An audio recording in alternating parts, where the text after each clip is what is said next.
शहर में कविता नाम की लड़की अपनी माता शीला और छोटी बहन प्रीति के साथ रहती थी। कविता एक कंपनी में डाटा एंट्री की जॉब करती थी। कविता 3 साल से एक ही पद पर जॉब करती थी। कविता का बॉस अमित कविता को बहुत पसंद करता था, लेकिन वह कभी कविता को यह बात नहीं बताता था। ऑफिस के सभी वर्कर्स अपने प्रमोशन के लिए मेहनत करते थे और प्रमोशन का इंतजार करते थे, लेकिन कविता कभी ऐसा नहीं करती थी। कविता का बॉस अमित चाहता था कि वह खुद आकर अपने प्रमोशन के लिए सिफारिश करे। एक दिन अमित अपने मैनेजर वीर से कहता है, वीर, कविता को मेरे केबिन में बुलाकर लाओ।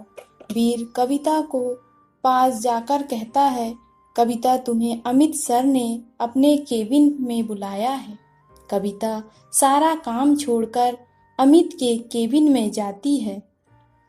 अमित कविता से कहता है, कविता, तुम 3 साल से टाइपराइटर की तरह डाटा एंट्री का काम कर रही हो। मैं चाहता हूँ तुम इस कंपनी की HR बन जाओ। यह बात सुनकर कविता के मन में लड्डू फूटने लगे। वह अमित से कहती है, thank you sir, thank you so much. मुझे काम कब से शुरू करना है?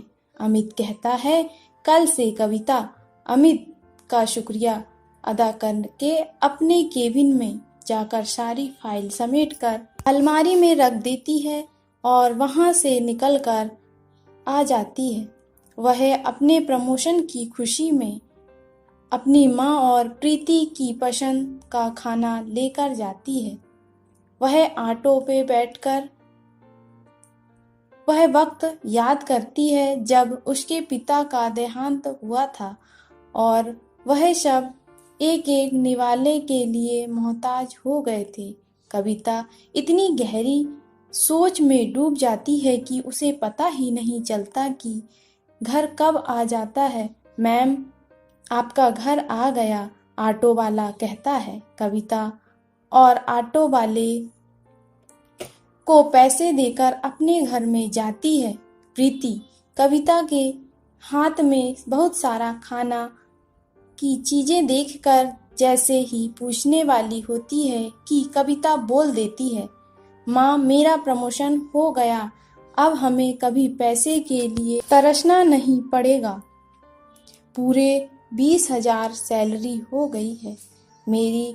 अब तो मैं अपनी बहन और को अच्छे स्कूल में पढ़ाऊंगी और इसे डॉक्टर बनाऊंगी। शीला भी बहुत खुश हो जाती है।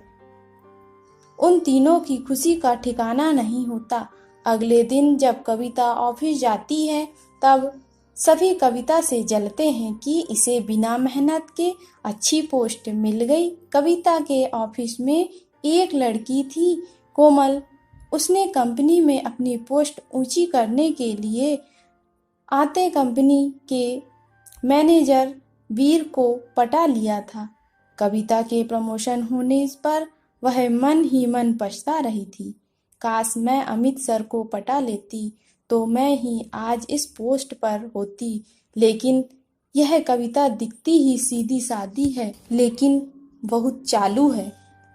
कोमल कविता के पास जाती है और धीरे से उसके कान में कहती है, बेटा, लंबा हाथ मारा है तुमने तो कमाल ही कर दिया।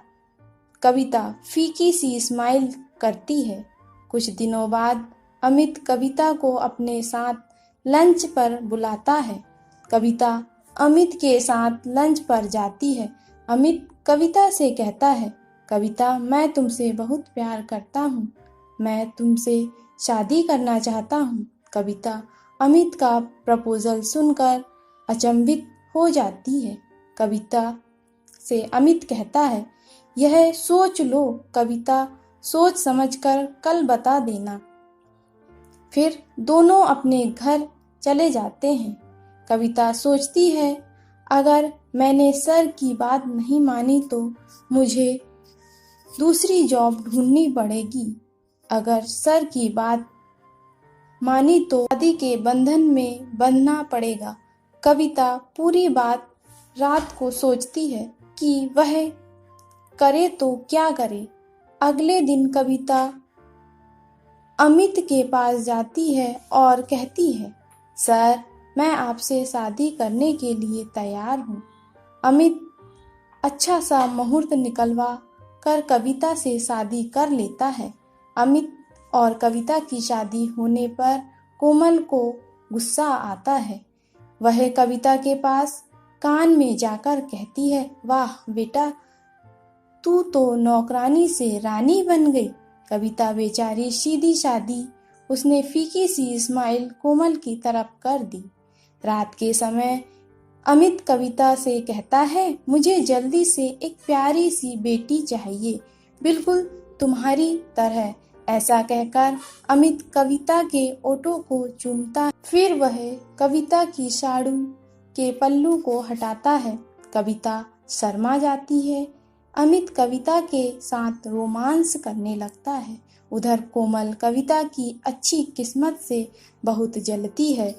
एक दिन कोमल एक लड़के के साथ मिलकर कविता को रास्ते से हटाने की प्लानिंग करती है। वह सोचती है, अगर कविता मर जाएगी तो अमित से शादी कर लेगी और कविता की तरह रानी बन जाएगी। वह सारी खबर उस लड़के को देती है। कविता कब और कहाँ अकेले जाती है और किस तरह उसे मारना है। एक दिन कविता की गाड़ी खराब हो जाती है। कविता एक ऑटो करके ऑफिस जाती है। दो लड़के कविता का ऑटो रुकवा लेते हैं। वह दोनों पहले ऑटो वाले को पीटकर वहां से भगा देता है। जब वह कविता की तरफ बढ़ते हैं तो कविता भागने लगती है। वह दोनों कविता के पीछे भागते भागते कविता को पकड़ लेते हैं। कविता को चाकू से बुरी तरह मारते हैं। कविता तड़प तड़प कर दम तोड़ देती है। फिर दोनों मिलकर कविता की लाश को झाड़ियों में फेंक देते हैं। उधर अमित ऑफिस में कविता का इंतजार कर रहा होता है। वह कविता का फोन लगाता है लेकिन उसका फोन बंद आता है। अमित बहुत परेशान हो जाता है। वह कविता को ढूंढता है और वह कहीं नहीं मिलती। अमित पुलिस में कविता की गुमशुदा की रिपोर्ट करवा देता है। पुलिस सभी जगह छानबीन करती है। छानबीन करने पर पता चलता है कि उसे कोमल ने मरवाया है। अमित की कंपनी की मालकिन बनने के लालच में पुलिस कोमल को उसके किए की सजा देती है। उधर अमित बेचारा कविता की याद में पागल हो जाता है।